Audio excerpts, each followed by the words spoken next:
Tawag murag nasubra pa ang kahibaw ining si Basti sa iyang amahan kay ngano kay ngano kay ngano kay ngano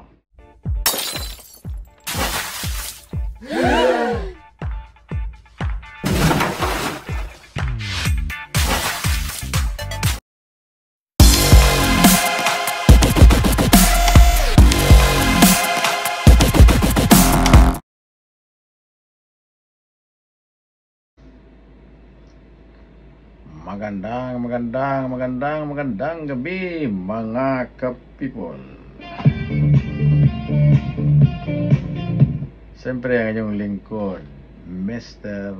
Bohol.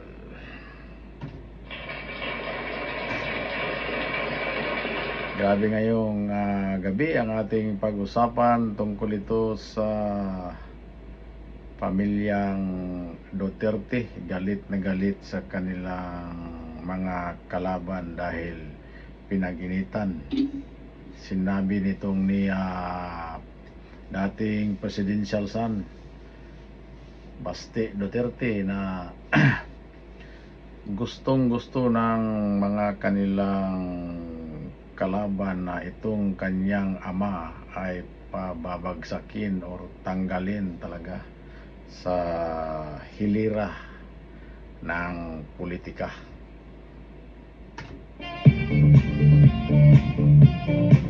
Abi ninyo mga ka-people,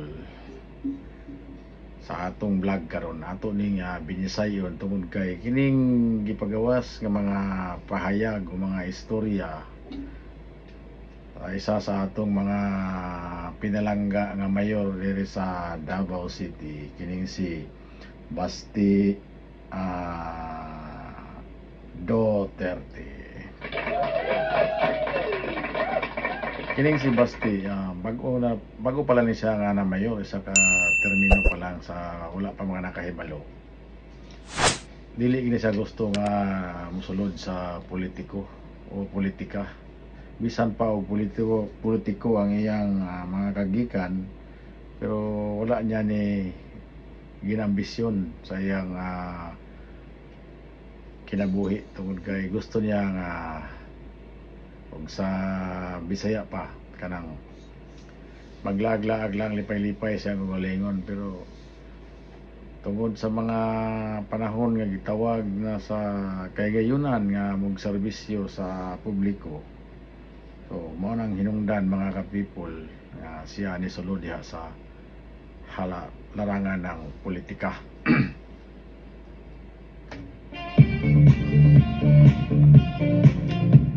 Pero karon saya paglingkod diha sa Davao City bilang usa ka mayor o alkalde ni samot og ka-asinso ug kagwapo ang atong syudad sa iyang mga balaod nga gibuhat karon nga kung atong matawag murag nasubra pa ang kahibaw ining si Basti sa iyang amahan kay ngano kay ngano kay ngano kay ngano nganong dili man mosobra nga iyang amahan niya presidente na, iyang igsuon isa congressman, ang isa vice presidente, unya siya naa pa siya kaalam, naa pa siya talento, siyempre madugangan sa iya mga igsuon ug iyang ginikanan. Ang ipasabot nato diha masubraan ang iyang abilidad.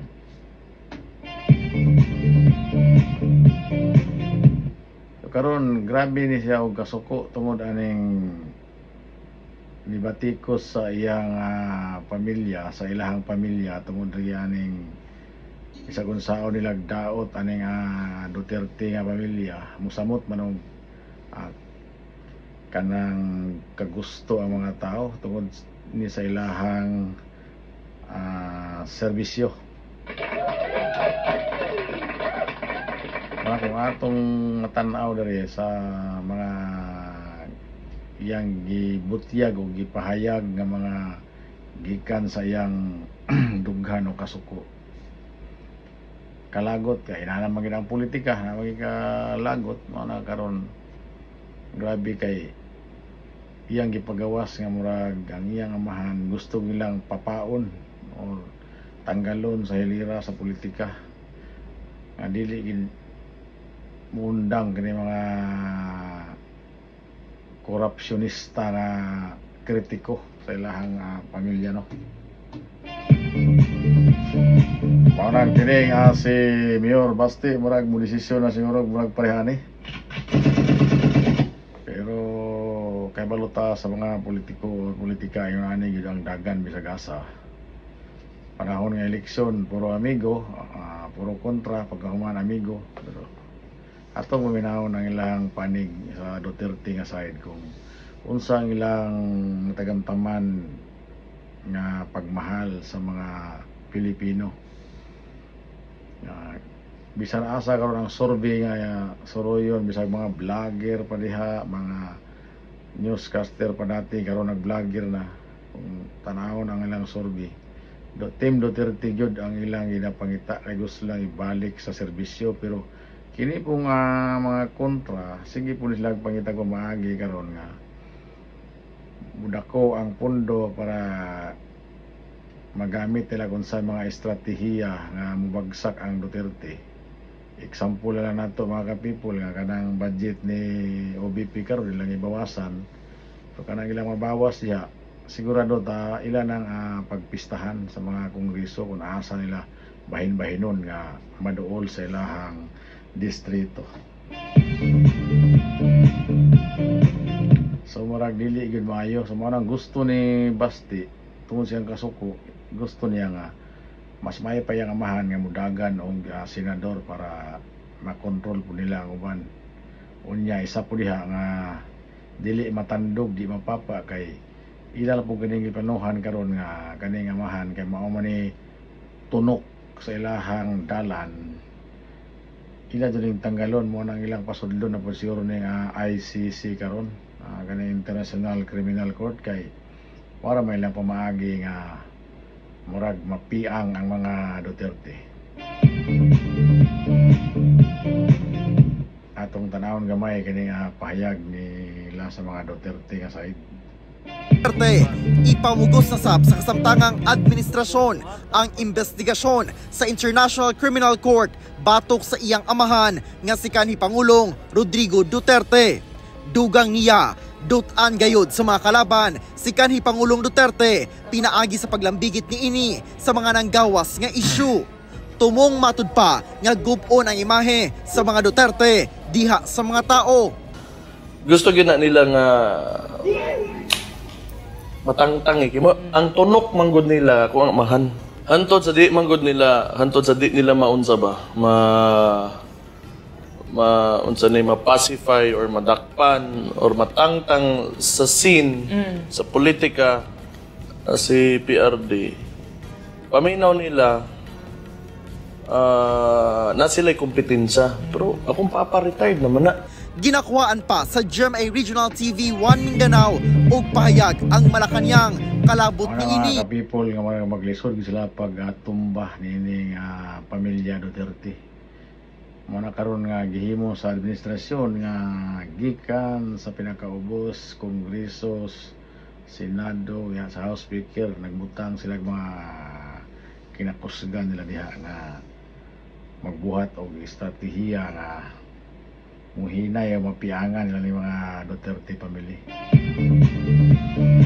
Pero itong niyaging adlaw dako kay lagpalpak kay ang Vice Presidente ilang imbita sa ilang komite, pero nakitaan man og bangag o nahanapan ng butas, naulawan sila o wala gyud maka take out wala manumpa ang atong Vice Presidente tungod kay dili mao, nagpataka na sila kay abogado biya ilang kontra niyang uban diya kongreso, mga congressman.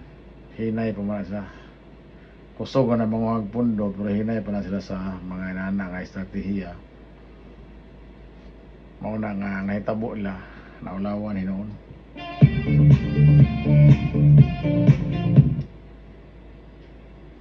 Mao na nga itong bantayan tanan, pero ay mo katingala karon nga binisaya atong gamit kay kani nga atong video karon nagbinisaya ang atong buhatan o reaksyon si Idol Mayor Basti Duterte.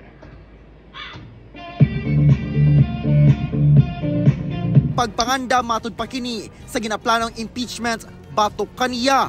Very obvious yung kanilang ginagawa na nagpa-practice sila kung anong gagawin nila. Buta nga, gilimod sa chairman sa maong komitiba nga si Manila 3rd District Representative Joel Chua. Tayo naman trabaho lang. With respect sa impeachment, wala naman po akong alam pa doon. So, hindi ko po alam. Wala po akong idea sa impeachment. Basta tayo, ginagawa lang po natin yung trabaho. Ni Davao City Mayor Sebastian Baste Duterte, ipamugos na sa kasamtangang administrasyon ang investigasyon sa International Criminal Court batok sa iyang amahan nga si kanhi Pangulong Rodrigo Duterte. Dugang niya, dutan gayod sa mga kalaban, si kanhi Pangulong Duterte pinaagi sa paglambigit niini sa mga nanggawas nga isyu. Tumong matud pa nga gubon ang imahe sa mga Duterte diha sa mga tao. Gusto gina nila nga matangtang kimo ang tunok manggod nila kung ang amahan. Hantod sa di manggod nila, hantod sa di nila maunsa ba? Unsa ni ma-pacify or madakpan or matangtang sa scene sa politika si PRD. Paminaw nila na sila'y kompetensya. Pero akong papa-retired naman na. Ginakuhaan pa sa GMA Regional TV 1 Mindanao og pahayag ang Malacañang kalabot ni ini. Samtang sa pagukod kay kanhi Pangulong Duterte labot sa ginatuki karon sa Kongreso nga giingong extrajudicial killings sa iyang kampanya kontra illegal nga droga niadtong panahon sa Duterte administration. Sumala sa mayor. Una nga matay mga drug lord, mirise nila, na nila. Unya karon gukdon to ninyong tao ang who you claim that is responsible for the deaths of drug lords. And you want to punish him for that? Because he only wanted to protect the Filipino people? Midepensa sab ang mayor sa iyang igsuon nga si Vice President Sara Duterte sa mga issue labot sa confidential funds o uban pang ginatuki sa pondo sa OVP. Gihagit sa mayor ang mga kongresista nga ablihan sab ang ilang mga libro ug ipakita kung ginaunsa pagpalihok ang kwarta sa Kongreso. Ani na lang day. Tanang mga politiko ani diri kaning kalibutan na karon kay banha magigimo diya sa Congress. Ngano di na lang nato pang abrihan tanan ato mga libro. Ginakuhaan pa og komento ang Kongreso ug Malacañang labot sa hagit ug mga komento sa mayor. Una na gibutyag ni Vice President Sara Duterte sa iyang speech sa House hearing on good government and public accountability nga ang legislative inquiry kay well-funded o coordinated nga atake sa politika. Sa media interview human siya mibiya sa hearing, gibutyag niya nga pagpanganda matud pa kini sa ginaplanong impeachment batok kaniya. Very obvious yung kanilang ginagawa na nagpa-practice sila kung anong gagawin nila. Buta nga, gilimod sa chairman sa maong komitiba nga si Manila 3rd District Representative Joel Chua. Tayo naman trabaho lang. With respect sa impeachment, wala naman po akong alam pa doon. So, hindi ko po alam. Wala po akong idea sa impeachment. Basta tayo, ginagawa lang po natin yung trabaho.